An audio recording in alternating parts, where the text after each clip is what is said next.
Yes, there is.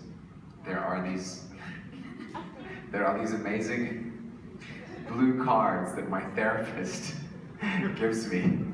Seriously, she gave me these blue cards. It's incredible, and it has all these mantras on it, right?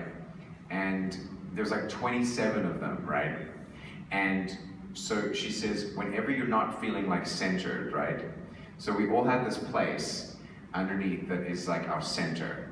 And when you're on center, you feel good, you feel relaxed, you feel like yourself, you feel connected to the earth, to other people, you have empathy for other people, all that good stuff. That's when you know you're on center, right?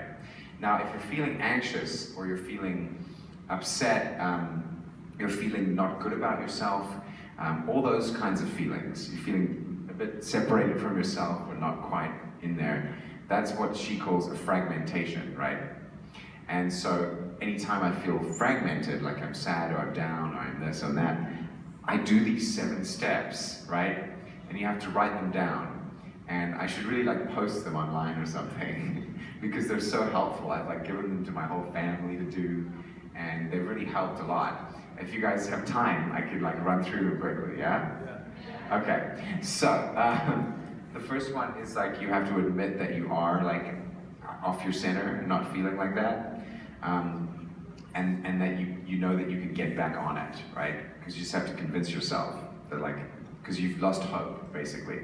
So when you feel hopeless, that's a good time to get back on it. That's the hardest time because you're feeling hopeless, so you're like, I don't know if I can do that, I don't care, it doesn't work, you know? That's the time when you have to do it. So you do that, and then you write down why you feel fragmented, and that you're gonna get out of it, right? And then the next step is to find the trigger. You're like, when did I start feeling like this? And what made me feel like this? So once you establish that, you're like, you know, so-and-so said that I wasn't a good actor. I don't know what white people problems. But, you know, so-and-so said something and blah, blah, and then you basically trace that back to your childhood. It's like, what happened? Was there something similar that happened to you as a child? Were you told that you weren't good enough? Were you told that you couldn't do something? Were you scared about this, and that?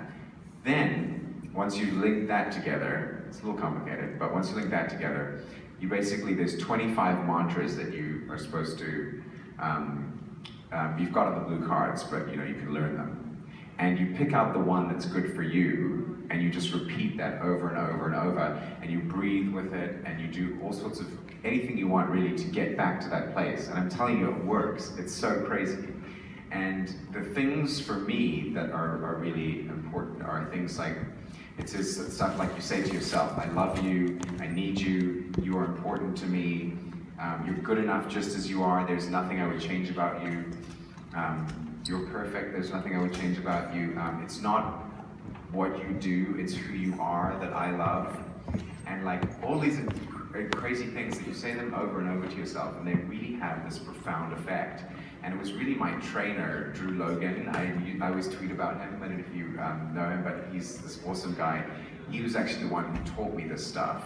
And it really was the catalyst for me really starting to come into my own power. And he was like, just go out onto the beach somewhere, or onto grass, take your shoes off, and put your hand on your heart, and feel yourself supported by the ground. And just start by saying 3 simple things.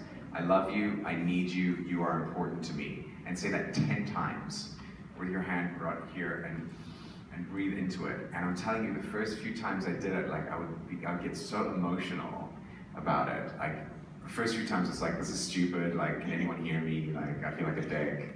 And then after like the 7th time, it starts to really come into yourself, and it just starts you on this really cool path. And so honestly, that would be my like advice.